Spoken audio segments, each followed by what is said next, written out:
Hello, Chapter 10, The Very Worst Day. That Monday was an unsqueakably difficult day, more difficult than any day we had last year in room 26. First, Thomas said he had seen a wolf while he was walking to school, but Mrs. Brisbane got him to admit it might have been a big dog. Mrs. Brisbane reminded him not to exaggerate. Worst yet, Phoebe had forgotten her spelling homework and burst into tears, which made me feel sad. Next, Mrs. Brisbane asked Paul to come up to the board for some math problems, and both small Paul and tall Paul jumped out of their seats. When they got up to the board at the same time, they glared at each other. The other students laughed. "Sorry, guys, I meant Paul G," Mrs. Brisbane explained. Tall Paul turned red, and Small Paul scowled as he returned to his seat. Small Paul liked to do math problems in front of the class. Tall Paul got the problem wrong and turned an even deeper shade of red.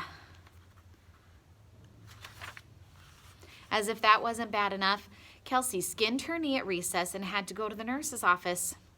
Then Mrs. Brisbane had an excellent idea, as she often does. She decided to put me in my ball and let me roll up and down the aisles. She probably wanted to get her students' minds off of their problems. It would be very interesting if all humans could get a hamster's eye view of their world at least once. If they did, they'd probably clean their shoes more often. There really are unsqueakably awful things stuck to the bottoms of many shoes. Humans should pay more attention to their socks, too. On that day, both Thomas and Kelsey had on mismatched socks. They'd also realized how much they tap their feet and move around in general, even when they think they're sitting still. As I spin around the classroom, I'm always glad I have that ball to protect me. Despite the dangers, I kept rolling around lazily. The students were reading to themselves and after a while didn't even seem to notice me. As I approached Rosie's table, I decided it would be interesting to get a closer look at her wheelchair. I still hadn't figured out exactly how she could pop a wheelie. Rosie saw me coming closer and her eyes sparkled. "Hi, Humphrey," she whispered. But when I got a little closer, Holly let out a yelp and grabbed my hamster ball, picking it up so quickly I was doing somersaults inside. "Eek!" I squeaked. "What is it, Holly?" the teacher asked. "Humphrey could trip up Rosie's wheelchair. He got way too close," she said, holding up the ball. "But I've got him now." "He wasn't too close," Rosie protested. "I saw him there." "I think it's dangerous," Holly said. "The way you picked him up is dangerous," Rosie replied. "You could have hurt poor little Humphrey." I don't like to think of myself as poor little anything, but she was right. I wasn't hurt, but I was definitely dizzy. "You must remember to be gentle with Humphrey," Mrs. Brisbane said as she took the ball from Holly. She peered in through the yellow plastic. "Are you all right?" I squeaked, though it was a weaker squeak than usual. Mrs. Brisbane put me back in my cage, satisfied that I was okay. I headed straight for my sleeping hut, which was the safest, quietest place I knew. I crawled out a little while later when I heard Rolling Rosie ask if she could speak to Mrs. Brisbane. The room was empty because it was lunchtime. "You didn't pop a wheelie again, did you, Rosie?" the teacher asked. "No," Rosie answered. "It's about my assistant." "Holly," Mrs. Brisbane asked, "why don't you tell me what's on your mind?" Rosie wheeled up close to the desk and she and Mrs. Brisbane talked. Og and I were as silent as could be so we could hear every word they said. "I don't think I need an assistant," she explained. "I can do almost everything myself, so could you tell Holly not to help me anymore?" Mrs. Brisbane was silent for a moment. "I could," she said finally, "but do you really want me to?" "Yes," Rosie answered. "I know Holly wants to help, but she helps way too much. She helps me when there's no problem at all. Sometimes she gets in the way." "Have you told her that?" Mrs. Brisbane asked. Rolling Rosie nodded. "I said she didn't need to help so much. It didn't work." Again, Mrs. Brisbane was silent for a while. "I can see you don't need much help, Rosie, but maybe Holly does," she finally said. "Holly?" Rosie sounded really surprised. "She likes to help," Mrs. Brisbane explained. I think she'd be pretty upset if I said you didn't need her anymore. Maybe she could help someone else, Rosie suggested. Let's give her one more chance, Rosie, Mrs. Brisbane said. I'll have a word with her and see if things improve, okay? Good old Mrs. Brisbane. She really knew how to handle students. Now we'd better eat. I'm going down to the lunchroom too, she said. As they headed out of the classroom, I couldn't wait to talk to Og. Were you listening, Og? I asked my neighbor. Helpful Holly will be upset if she gets fired. I knew that because I'd be unsqueakably upset if I got fired from my job as a classroom hamster.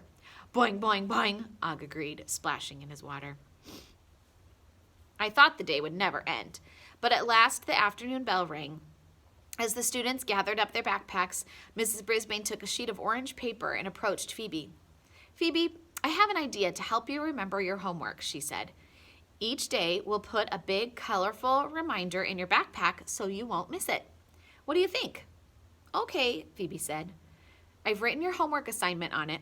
All you have to remember is to bring it back, Mrs. Brisbane continued. Phoebe nodded. I will, she promised. You can do it, Phoebe, I squeaked. Then I hopped on my wheel and started spinning as fast as I could. I think she was smiling when she left the room. The day took a turn for the better after school when some of my old friends from last year came back to room 26. There was Raise Your Hand Heidi Hopper and her best friend Stop Giggling Gail Morgenstern, along with Repeat It Please Richie Rinaldi. I was spinning on my wheel when they came in, and I was so glad to see them I stopped suddenly and almost tumbled off. Please don't make sudden stops when you're spinning on a wheel. Hi, hi, hi, I squeaked. I'm not sure they could hear me over the loud splashing sounds Og was making. Humphrey, my favorite hamster, Holly said as she rushed to my cage. Gail giggled. Og, my favorite frog, she said as she hurried to my friend's tank. And you're my favorite teacher, Richie told Mrs. Brisbane. Thank you, Richie, she replied, but you have to give Miss Becker a chance. She's an excellent teacher. I know, Richie said, but she doesn't have any classroom pets. Heidi leaned in close to my cage. I'm doing pretty well raising my hand this year, Humphrey, she told me. That was unsqueakably good news. Mrs. Brisbane and I had worked hard to help her end her bad habit. Boing, boing, Og twanged, sending Gail into peals of giggles, not pearls. I don't think Gail could ever stop giggling completely. At least I hoped not. I was so glad to see my old friends from last year. I jumped on my wheel and started spinning fast, which made them all giggle. Go, Humphrey, Richie said. Then Og decided to dive into the water side of his tank and make an extra big splash, which made them giggle even louder. Awesome, Og, Heidi said.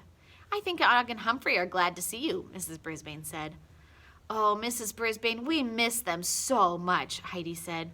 We came to ask you something important. I slowed down the wheel. You say it, Richie, Gail said. Okay. Richie suddenly looked serious and he cleared his throat.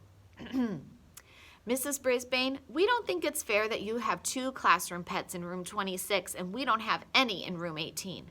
We were hoping you'd donate one of yours to Miss Becker. Thank goodness I'd hopped off my wheel or I'd have fallen over. I was really, really, really surprised. And so was Mrs. Brisbane.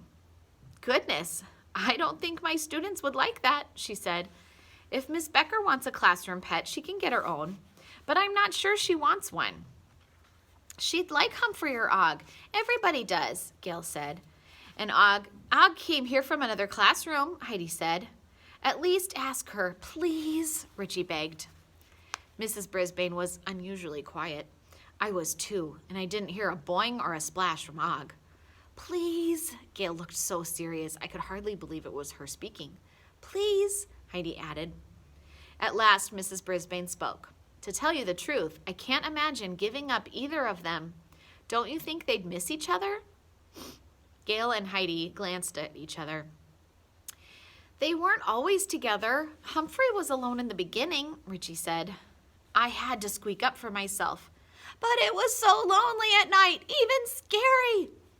I'd almost forgotten how loud the clock sounded in the empty room and how long the nights were without someone splashing nearby. Boing, boing, Og agreed. Boing, boing, boing. That made Gail giggle, of course.